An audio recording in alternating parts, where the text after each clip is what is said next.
الحمد لله الحمد لله نحمده ونستعينه ونستغفره ونعوذ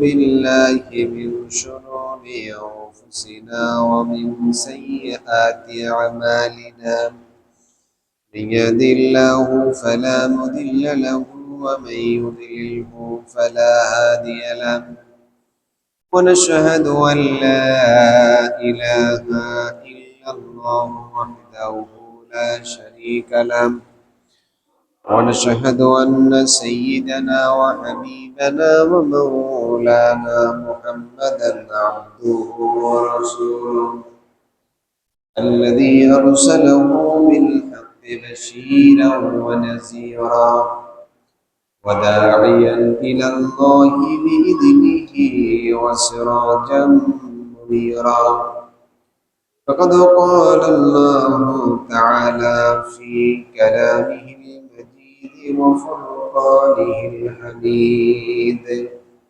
أعوذ بالله من الشيطان الرجيم بسم الله الرحمن الرحيم إن الله وملائكته يصلون على النبي يا أيها الذين آمنوا صلوا عليه وسلموا تسليما صلى الله على سيدنا محمد وآله وأصحابه وبارك وسلم بلغ العلا بكماله وسنة جميع خصاله محمد بشر ليس كالبشر بل هو يقود والناس كالحجر بلغ العلا بكماله كشف الدجى بجماله حسنت جميع خصاله محمد بشر ليس كالبشر بل هو يقود والناس كالحجر بلغ العلا بكماله كشف الدجى بجماله حسنت جميع خصاله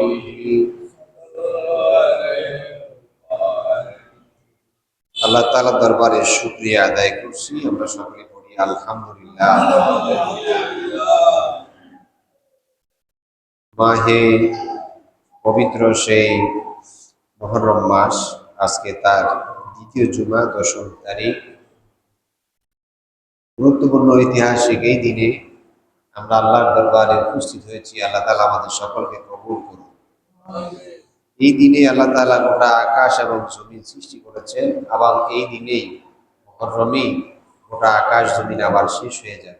কুল্লু মান আলাইহা ফান ওয়া ইয়াবকা ওয়াজহু রাব্বিকা যুল জালালি ওয়াল ইকরাম। সব শেষ হয়ে যাবে, একমাত্র মহান রব আল্লাহ সুবহানাহু ওয়া তাআলা তিনি অবশিষ্ট থাকবেন। গুরুত্বপূর্ণ এই দিন। এই দিনে প্রথম পৃথিবীতে বৃষ্টিপাত হয়েছিল। আদম আলাইহিস সালামকে আল্লাহ তাআলা পাঠিয়েছেন এবং তিনি আরাফার ময়দানে মা হাওয়ার সাথে সাক্ষাৎ লাভ করেছেন, আর আল্লাহ পাক তার দোয়া কবুল করেছেন।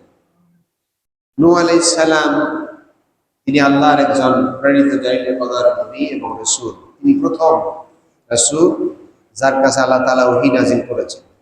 তিনি তার সময় দাওয়াত দিতে গিয়ে বাধার সম্মুখীন হয়েছেন, প্রতিবন্ধকতার সম্মুখীন হয়েছেন। সাধারণ মানুষের থেকে যেমন হয়েছেন, অসাধারণ মানুষের কাছ থেকে তেমন হয়েছে। এমনকি নিজ পরিবার সন্তানও তার কথা মানে নাই। কারণ হেদায়েতের দায়িত্ব কোনো মানুষের হাতে নাই, নবীর হাতেও নাই। হেদায়েতের দায়িত্ব কার হাতে? আল্লাহর হাতে। এই জন্য তিনি নবী, তার স্ত্রী অবাধ্য, তিনি নবী, তার সন্তান আল্লাহর নাফরমান। এই জন্য আমরা অনেকেই বলে থাকি, আপত্তি করে থাকি, আমাদের এই আপত্তি অযৌক্তিক, আমরা না বুঝে আপত্তি করি। আমি নবী বলে আমার ছেলে হেদায়েত পেয়ে যাবে, আমি হেদায়েত পেয়েছি বলে আমার পরিবার হেদায়েত পেয়ে যাবে, এটা সম্ভব নয়। কারণ এটা আল্লাহর রহমত ছাড়া কারো হেদায়েত কেউ দিতে পারবে না। এই নূহ আলাইহিস সালাম আল্লাহর কাছে বলেছিলেন, রব্বি ইন্নী দাউতু লাইলা ওয়া নাহারা, আমি রাতে দিনে দাওয়াত দিয়েছি, হাজার শত শত বছর ধরে দাওয়াত দিয়েছি, লোক মাত্র ৬০-৭০ জন। এখন আমি আর কি করব? তখন তারা মানে নাই। আল্লাহ সাল্লাম ভয় প্রদর্শন করলেন, ভয় দেখালেন। তারা তাতেও ভয় গায়ে নেয়নি, বরং উল্টো নবীর সাথে, আল্লাহর সাথে বিরোধিতা করেছে। আর মহাপ্লাবনের সংবাদ যখন তাদেরকে দেওয়া হলো, তারা এটাকে হাসি ঠাট্টা করেছে, তুচ্ছ তাচ্ছিল্য করেছে, টিটকারি করেছে। অবশেষে আল্লাহর পক্ষ থেকে সেই আযাব এসেছিল, সেই গজব তাদের উপরে এসেছিল, কিন্তু তাদেরকে কেউ বাঁচাতে পারে নাই। নূহ আলাইহিস সালাম ঈমানদারদের নিয়া, অনুচরদেরকে নিয়া সেই নৌকায় উঠেছিলেন, তিনি আল্লাহ পাকের নির্দেশে যা বানিয়েছিলেন। এবং আল্লাহ পাক দীর্ঘ 40 দিনের প্লাবন শেষে এই মুহররম মাসেই এবং 10 তারিখেই আল্লাহ তাআলা তাকে এবং তার জাতিকে সে আযাব থেকে নাজাত দিলেন, মুক্তি দিলেন। এবং 40 দিন পর সেই মহাপ্লাবন আল্লাহ পাক বন্ধ করে দিলেন। এই গুরুত্বপূর্ণ সময়গুলি হচ্ছে খোদাদ্রোহীদের জন্য আসুনি সংকেত। ইমানের কঠিন পরীক্ষায় উত্তীর্ণ হওয়া যেমন, খোদাদ্রোহীদের আসুনি সংকেতটাও এই মুহররম মাসে দেওয়া হচ্ছে। অনুরূপভাবে আমরা যদি কোরআন কারীমের দিকে তাকাই, আল্লাহ পাকের এক বান্দা হযরত আইয়ুব আলাইহিস সালাম, একজন নবী, তিনি তার সন্তান হারালেন এবং ছোটবেলায় এই সন্তানের অত্যন্ত স্নেহ মমতা তাকে এতটাই আহত করেছে যে বছরের পর বছর তিনি সন্তানের মায়ায়, সন্তানের শোকে কাঁদতে কাঁদতে চোখের দৃষ্টি হারিয়ে ফেলেছিলেন, বার্ধক্যে উপনীত হয়েছিলেন। তাকে তার ছেলেরা এসে যখন বলছিল যে তাকে বাঘে খেয়েছে, তিনি মানতে রাজি ছিলেন না, তিনি বিশ্বাস করেননি। তিনি বলেছেন, আসাল্লাহু আইয়াবাসাহু ফাসাবরুন জামিল, আমার বিশ্বাস আমার ইউসুফকে আল্লাহ ফিরিয়ে দেবেন। তোমরা যা বলছো মিথ্যা বলছো, তাকে বাঘে খায়নি, আমি ধৈর্য ধারণ করছি। সেই ধৈর্য সাধারণ ধৈর্য ছিল না, লম্বা সময় ধরে ধৈর্য ছিল। হযরত ইয়াকুব আলাইহিস সালাম লম্বা সময় ধরে ধৈর্য ধরেছেন। সেই ধৈর্যের একটা সময় এসে দুর্ভিক্ষের সেই কবলে পড়ে ভাইরা যখন মিশরে গিয়েছিল, সেই ইউসুফ আলাইহিস সালাম সেখানকার দায়িত্বশীল ছিলেন। তিনি ভাইদের চিনতে পেরে সব তথ্য জানলেন। জানার পরে বুঝলেন, তোমাদের কি বাবা আছেন? বলছে বাবা আছেন, কিন্তু অতিবৃদ্ধ এবং দৃষ্টিহীন, তিনি আসতে সক্ষম নন। তখন তিনি তার গায়ের একটা জামা পাঠাইলেন এবং বললেন, এই জামাটা তোমাদের বাবাকে দেবে, তার চোখের দৃষ্টি ফিরে আসবে। সুবহানাল্লাহ। ভাইরা বুঝতে পারেনি ঘটনা। যখনই জামা নিয়ে রওনা হচ্ছে, ইয়াকুব আলাইহিস সালাম তিনি পাশের লোকদেরকে বলতেছিলেন, আমি যেন আশপাশে আমার ইউসুফের ঘ্রাণ পাচ্ছি। সুবহানাল্লাহ। লোকেরা বলছে, আপনার চোখের দৃষ্টি নাই, ইউসুফের কথা আজকে 30 বছর পার হয়ে গেল, এখনো ইউসুফের কথা ভুলতে পারেন নাই। এখন আবুল তাবুল বলছেন, কোথায় ইউসুফ? তার নাম নিশানা 30 বছর পার হয়ে গেল, তার নাম নিশানা পাওয়া যায় না, আপনি তার গান পাচ্ছেন। ঠিকই যখন জামা নিয়ে আসলো, তিনি আবেগ আপ্লুত হয়ে গেলেন। তিনি জানতে চাইলেন, আমার ইউসুফের খবর কি? জামাটা তাকে দেওয়া হলো, তার জামাটা হাতে পেলেন, তার মুখের সাথে জামাটা ধরলেন না, আল্লাহ তাআলা তার চোখের দৃষ্টি ফিরাই দিলেন। সুবহানাল্লাহ। এই সেই সময়, এই সেই ইমানের পরীক্ষা, এই সেই উত্তীর্ণ হওয়ার পরীক্ষা। আইয়ুব আলাইহিস সালাম সম্পর্কে আমরা জানি, তিনি আল্লাহ পাকের একজন নবী। ইমানের কঠিন পরীক্ষায় তাকে উত্তীর্ণ হতে হয়েছে। তাকে পাঠানো এমন কঠিন ব্যাধি আল্লাহ তাআলা তাকে দিলেন, যে ব্যাধির কারণে তার পরিবার, তার সমাজ সবাই তাকে ঘৃণা করেছে, তাড়িয়ে দিয়েছে, অবহেলা করেছে, নীরব নির্জন গহীন অরণ্যে নীরব স্তব্ধে তাকে রেখে আসা হয়েছে। তিনি এক মুহূর্তের জন্য আল্লাহর প্রশংসা ভুলে যাননি, আল্লাহর কৃতজ্ঞতা ভুলে যাননি। তিনি আল্লাহর কাছে ডাকছেন, ওয়াইয়ুবা ইয নাদা রাব্বাহু আন্নী মাসানিয়াদ দুররু ওয়া আনতা আরহামুর রাহিমিন। আইয়ুব আলাইহিস সালাম আল্লাহর কাছে ডাক দিয়ে বলেছেন, আল্লাহ, আমি তোমার রহম, তোমার করুণা থেকে বঞ্চিত নই, তোমার রহমের উপরে আমি আশা রাখি, তুমি আমার কষ্ট দূর করে দাও। ফাকাশাফনা মা বিহি, আল্লাহ তাআলা বলেন তার কাছ থেকে তার কষ্ট দূর করে দিলাম, তার ব্যাধি দূর করে দিলাম, আর তাকে তার পরিবারের কাছে ফিরিয়ে দিলেন। তিনি সুস্থ করে দিলেন আল্লাহ তাআলা তাকে, এবং তিনি সুস্থ হয়ে এই মুহররম মাসে তার পরিবারের কাছে তিনি ফিরে এলেন। একইভাবে হযরত ইব্রাহিম আলাইহিস সালাম আল্লাহ সুবহানাহু ওয়া তাআলার অন্যতম একজন জলিলে কাদার নবী, আল্লাহ যাকে খালিল বলে ঘোষণা করেছেন কোরআন কারীমে, যাকে আল্লাহ তাআলা এমন ভাবে সাবিত করেছেন, বলেছেন মিল্লাতা আবিকুম ইব্রাহিম ওয়া সাম্মাকুমুল মুসলিমিন, যার মর্যাদা এত বেশি, নবী করিম সাল্লাল্লাহু আলাইহি ওয়াসাল্লাম প্রশ্ন করা হয়েছে সৃষ্টির সবচেয়ে সেরা ব্যক্তিকে, তিনি বলছেন ইন্না ইব্রাহিমা খায়রুল বারিয়া, আল্লাহর সৃষ্টির সেরা মানুষ ইব্রাহিম আলাইহিস সালাম, তিনি আমাদের জাতির পিতা। তাকে আল্লাহ তাআলা যে পরীক্ষা করলেন, অগ্নি পরীক্ষা, কঠিন পরীক্ষা, আগুনের মধ্যে ফেলে দেওয়া হলো। আপনারা সেই ঘটনা আমরা শুনেছি, জানি, সবাই জানে। কিন্তু 40 দিন একটা মানুষ আগুনের মধ্যে থাকবে, তা কি কল্পনা করা যায়?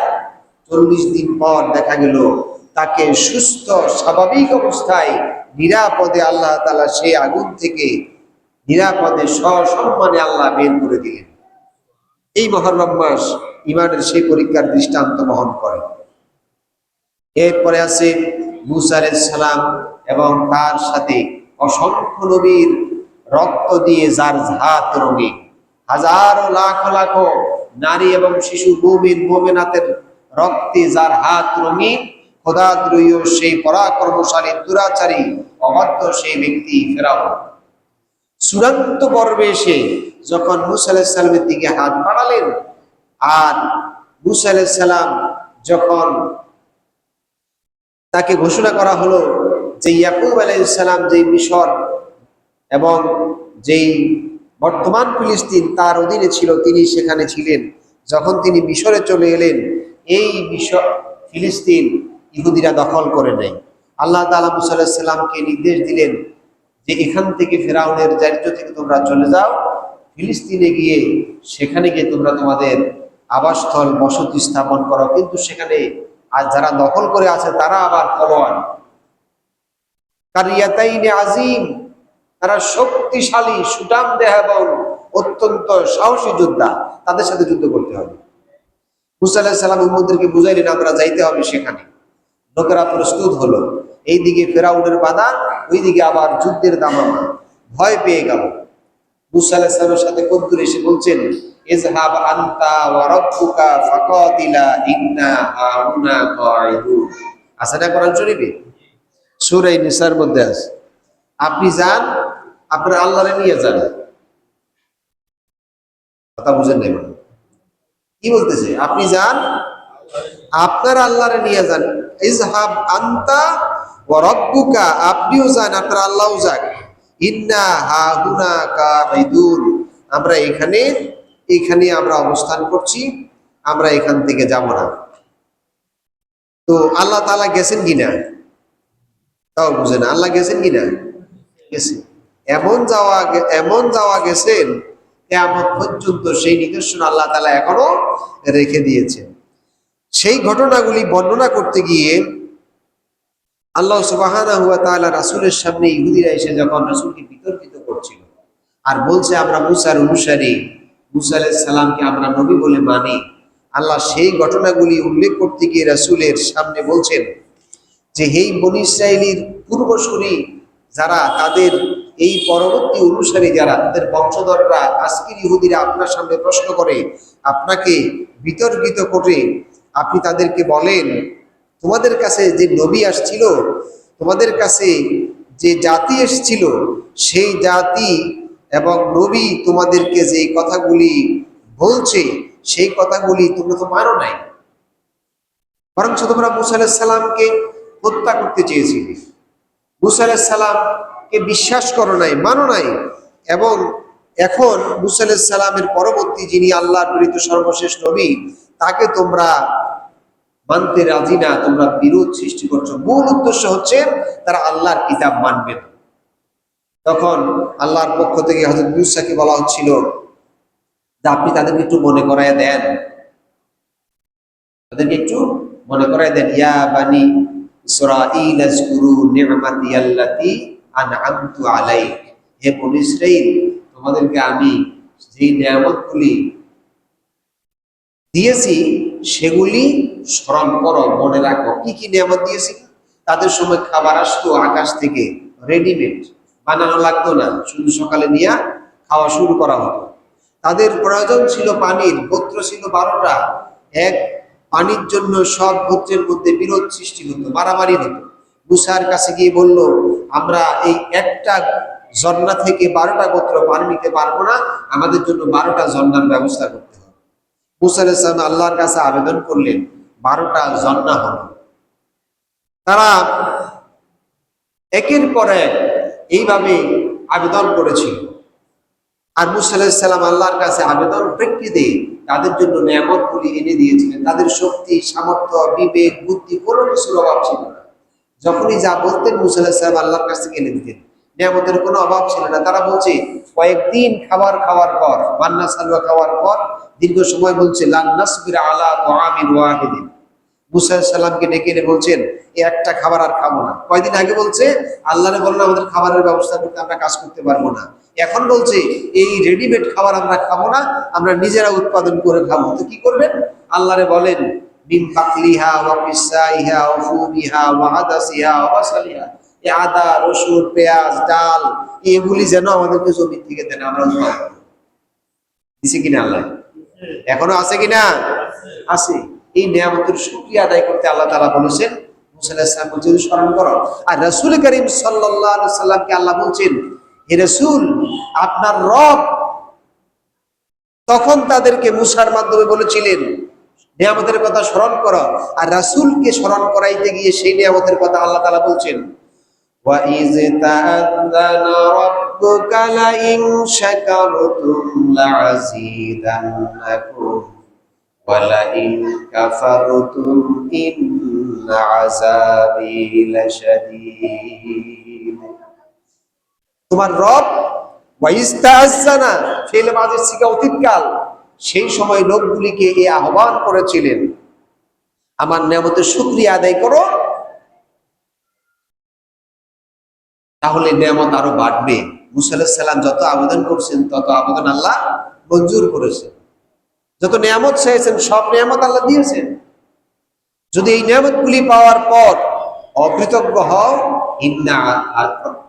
ইন্না আযাবী লাশাদীদ, আল্লাহ বলছেন আমার আযাব হচ্ছে কঠিন। সেই কঠিন আযাব কি? ফেরাউনকে নিমজ্জিত করেছেন আল্লাহ তাআলা, করছেন কিনা? তো তারা বলতেছিল ইযহাব আনতা ওয়া রাব্বুকা ফাকাতিলা। যে আয়াতটা তেলাওয়াত করলাম প্রসঙ্গটা তো বুঝছেন, কিন্তু মাঝে মধ্যে কেউ আমরা ভুল করি। ওই যে দেখলেন না সংসদে একজন এই আয়াত তেলাওয়াত করে ফেলছে, করছে তো ভালোই করছে, এইটা তেলাওয়াত করছেন, আরো তো আয়াত আছে ওয়া মান লাম ইয়াহকুম বিমা আনজালাল্লাহু ফাউলাইকা হুমুল ফাসিকুন। আর দুইটা আয়াত আছে, এদিকে যাইলাম না, আর কি এইটাতে যান। আল্লাহর বিধান দিয়ে যারা বিচার করেন এরা ফাসিক। তেলাওয়াত করেন না, অনুসরণ করেন না। আমরা তো চাই আমরা সবাই অনুসরণ করতে, তেলাওয়াত করতে। আল্লাযীনা ইম্মাক্কান্নাহুম ফিল আরদি আকামুস সালাতা ওয়া আতাউয যাকাত, তেলাওয়াত করেন না, সেখানে বাস্তবায়ন করেন না।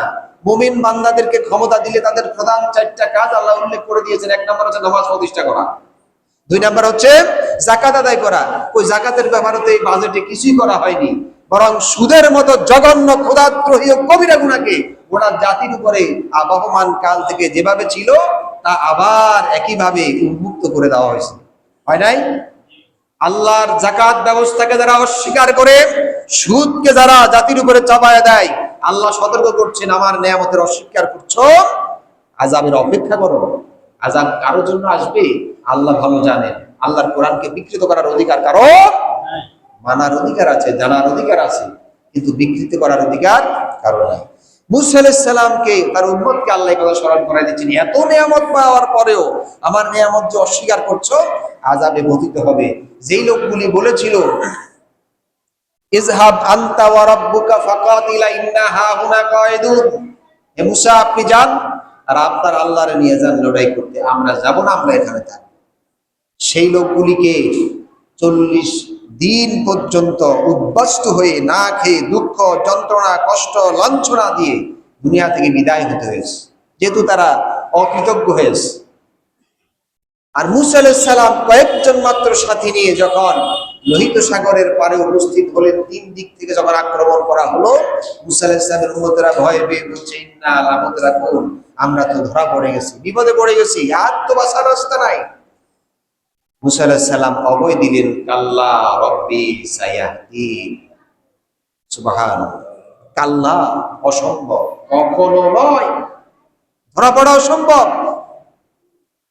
রব্বি সায়াহদিন, আমার রাস্তা আমার আল্লাহ তৈরি করে দিবেন। তৈরি করছেন কিনা?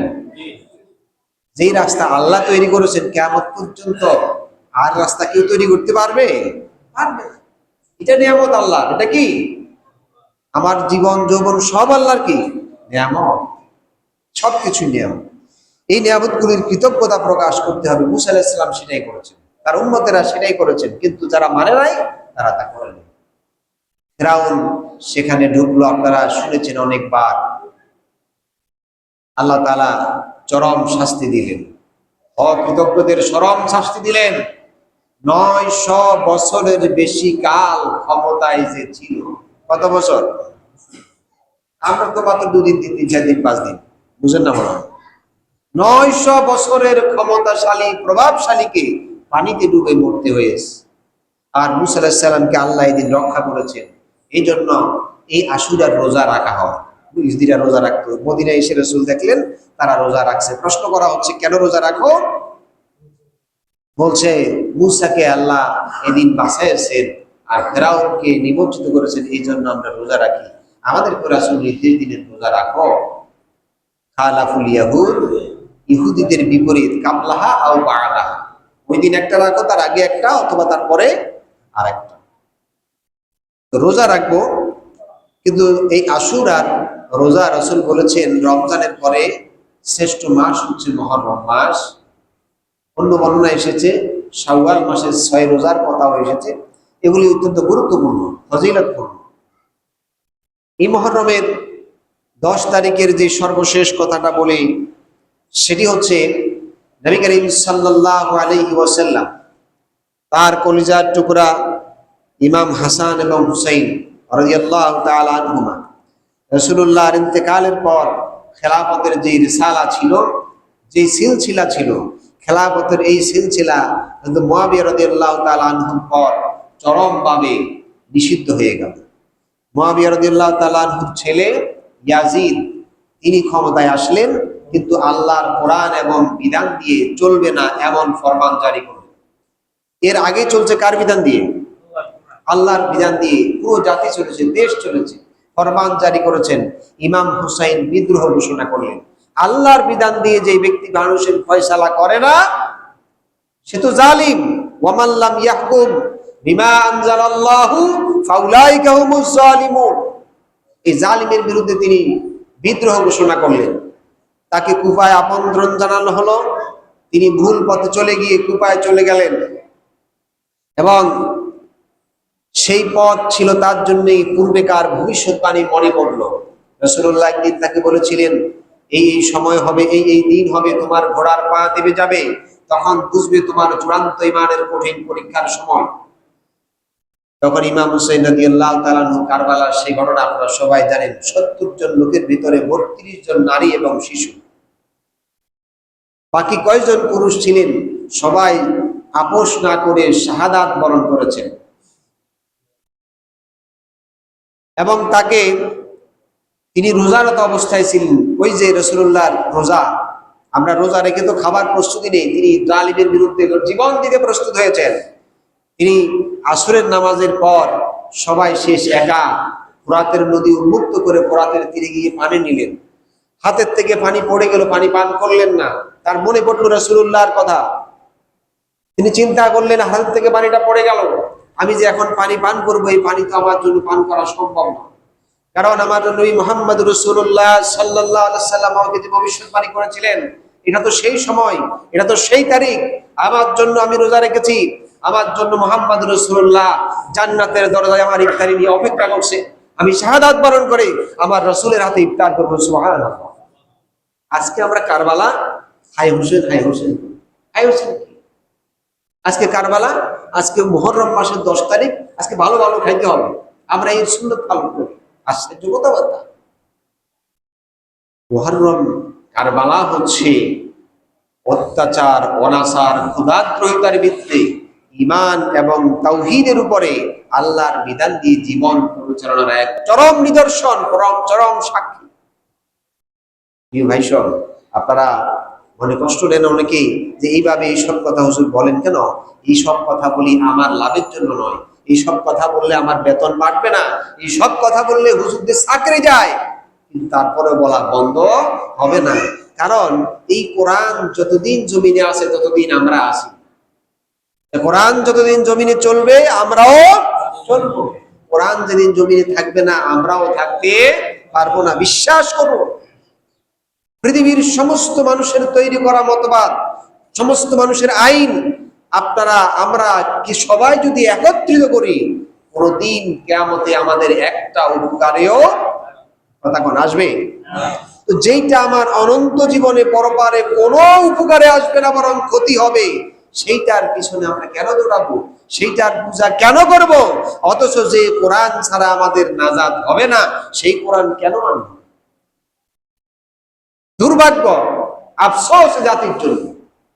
এত ধর্ষণের ঘটনা ঘটলো, কোরআনের একটা আইন পাশ করে দেখেন না। সবাই তো এর পক্ষে মিছিল করে দেখলাম, একটা হত্যা ঘটলে, একটা ধর্ষণ ঘটলে মিছিল করে।